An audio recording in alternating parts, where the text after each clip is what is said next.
সিরিয়ার রাজধানী দামেস্কে ইরানি দূতাবাস প্রাঙ্গণে হামলার পাল্টা হিসেবে শনিবার রাতে ইসরায়েলকে লক্ষ্য করে প্রতিশোধমূলক হামলা চালিয়েছে তেহরান।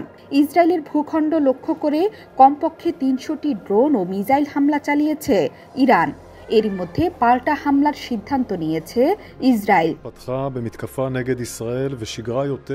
দুই দেশের মধ্যে বহুদিনের বৈরিতা থাকলেও এবারই প্রথম সরাসরি ইসরায়েলে হামলা চালালো দেশটি। গেল কয়েক দশক ধরে ছায়াযুদ্ধে লেগে থাকলেও কোনো পক্ষই অন্য পক্ষের ভূখণ্ডে সরাসরি আক্রমণ চালায়নি।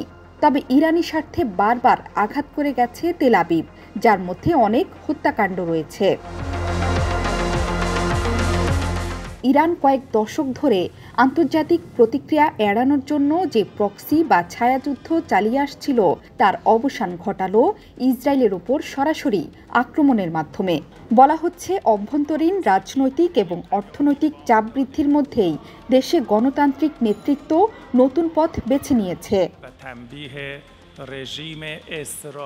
বেশ কয়েকদিন ধরে হুঁশিয়ারি দেওয়ার পর ইরান ইসরায়েলের হিসেব অনুযায়ী ইসরায়েলকে লক্ষ্য করে ১৭০টি বোমা বহনকারী ড্রোন ও ৩০টিরও বেশি ক্রুজ মিসাইল এবং ১২০টিরও বেশি ব্যালিস্টিক মিসাইল নিক্ষেপ করে। ওইসব অস্ত্রের মধ্যে ইউক্রেনের বিরুদ্ধে যুদ্ধে রাশিয়াকে সরবরাহ করা বোমা বহনকারী ড্রোনও রয়েছে।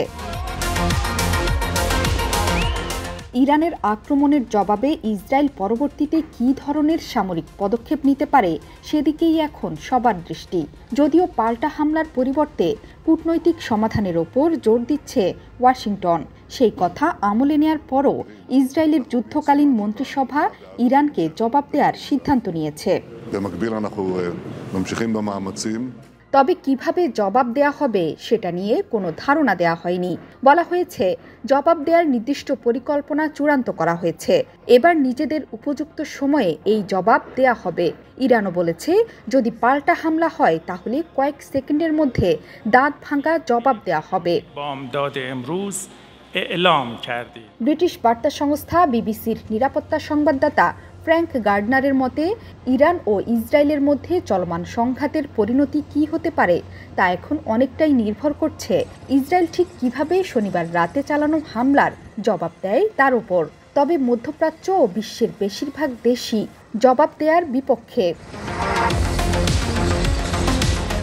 যুক্তরাষ্ট্রের ইনস্টিটিউট অফ পিসের মধ্যপ্রাচ্য ও উত্তর আফ্রিকা কেন্দ্রের ভাইস প্রেসিডেন্ট মোনা ইয়াকুবিয়ান মনে করেন, দামেস্কে হামলার জন্য প্রকাশ্যে প্রতিশোধ নেয়া এবং আরও বিস্তৃত সংঘাত এড়ানোর মাধ্যমে ভারসাম্য বজায় রাখতে সক্ষম হয়েছে ইরান। বিষয়টি এখানে কেন্দ্রীভূত থাকলে সবারই মঙ্গল। তিনি আরও বলেন, যেহেতু হামলায় কোনো ইসরায়েলি বেসামরিক নাগরিক নিহত হয়নি এবং বেশিরভাগ আক্রমণই প্রতিহত করতে পেরেছে, সে কারণে বিজয় দাবি করতেই পারে তেল আবিব। একই সঙ্গে দামেস্কে হামলার জবাবে প্রথমবার সরাসরি ইসরায়েলে হামলা করে ইরানও বিজয় দাবি করতে পারে। বিবিসি পার্সিয়ান বিভাগ বলছে, শনিবার রাতের হামলার পর ইরানের কর্তৃপক্ষ তো বটেই, দেশটির সাধারণ মানুষও বেশ খুশি। তেহরানের রাস্তায় নেমে তারা উল্লাসও করেছে। ইসরায়েল যদি নতুন করে আর হামলা না চালায় তাহলে ব্যাপারটা এখানেই মিটে যাওয়া ভালো, এমন একটি মানসিকতাও কাজ করছে তেহরানে। কিন্তু ইসরায়েলের ভেতরেও অশান্তি। ইরানকে জবাব দিতে চায় কট্টরপন্থী সরকার। হামাসের হামলার জবাব দিতে মাত্র কয়েক ঘন্টা সময় নেয়া ইসরায়েল একইভাবে হামলা করতে চাইলেও পশ্চিমাদের চাপে আপাতত বিরতি নিচ্ছে বলে ধারণা করা হচ্ছে। যদিও এরই মধ্যে ইরানে হামলার অনুমতি পেয়েছে তেল আবিব। সুইডিশ ডিফেন্স ইউনিভার্সিটির কৌশলগত উপদেষ্টা ম্যাগনাস রানস্টপ বলেন, ইরানের আক্রমণ ছিল একটি সতর্কতামূলক আক্রমণ। ইরান মূলত বলতে চেয়েছে যে ইসরায়েল যদি নিয়ম ভঙ্গ করে তাহলে পরিণতি খারাপ হতে পারে। ইরান বলেছে, তারা পুরো অঞ্চল জুড়ে সর্বাত্মক যুদ্ধ চায় না। তবে ইসরায়েলি কট্টরপন্থীরা পাল্টা হামলার জন্য নেতানিয়াহু সরকারকে চাপ দিচ্ছে। ওয়ার ক্যাবিনেটের সদস্য বেনি গ্যান্টস বলেন, আমরা একটি আঞ্চলিক জোট গড়ে তুলব। হামলার প্রেক্ষিতে ইরানকে যাতে মূল্য দিতে হয় তা নিশ্চিত করব। যদিও ইসরায়েলের পাল্টা পদক্ষেপ চায় না যুক্তরাষ্ট্র ও তার মিত্ররা। ইসরায়েলে ইরানের হামলা নিয়ে জাতিসংঘ নিরাপত্তা পরিষদে বৈঠক হয়।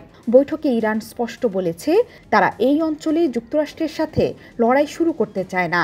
কিন্তু আমেরিকা যদি ইরান এবং তার জনগণের ওপর সামরিক হামলা শুরু করে তাহলে তেহরান ন্যায্যভাবে আত্মরক্ষা করবে। এই পরিস্থিতিতে প্রশ্ন উঠছে, কোন পথে হাঁটবে ইসরায়েল? জৈনবাদী দেশটির সামনে বেশ কিছু উপায় আছে। প্রথমত, ইরানের সরাসরি আক্রমণ না করে ইরানের স্বার্থ সংশ্লিষ্টকে আঘাত করে যাওয়া, যা দেশটি বহু বছর ধরেই করে আসছে। দ্বিতীয়ত, ইরানের মতো দূর থেকে মিসাইল ছুড়ে পাল্টা জবাব দেয়া। তৃতীয় পথ হল ইরান যেভাবে হামলা চালিয়েছে তার চেয়ে অনেক শক্তিশালী পাল্টা হামলা চালানো। সেক্ষেত্রে তারা শুধু নির্দিষ্ট মিসাইল ঘাঁটিগুলোই নয়, ইরানের অত্যন্ত শক্তিশালী বিপ্লবী গার্ডের ঘাঁটিকে নিশানা করবে। ইসরায়েল যদি এই শেষ দুটো পথে এগোয় তাহলে ইরান পাল্টা আঘাত হানবেই। এমন পরিস্থিতি হলে মার্কিন অক্ষ বেশি দিন চুপ থাকবে না, আর ইরানের বন্ধুরাও তখন বসে থাকবে না। যদি ইরান বড় আকারের আক্রমণের শিকার হয় তাহলে বন্ধ করে দেবে হরমুজ প্রণালী। সেটি হলে বিশ্ব বাণিজ্যে রীতিমতো দুঃস্বপ্নের মতো পরিস্থিতি তৈরি হবে, যা সামাল দিতে পারবে না গোটা দুনিয়া। তাই এই পরিস্থিতি এড়াতে মরিয়া পশ্চিমারা। তবে শেষ পর্যন্ত পরিস্থিতি কোন দিকে যায় সেটি এখনও বলা যাচ্ছে না, কারণ ইরান ও ইসরায়েলের ভেতরের সমীকরণ শুধু পশ্চিমা ফ্যাক্টরি নয়, আরও অনেক পক্ষের উপর নির্ভর করে। তাই আপাতত পরিস্থিতির উপর সতর্ক নজর রাখতে হবে সারা বিশ্বকে। জোহরা চৌধুরী, সেতু, ৭১।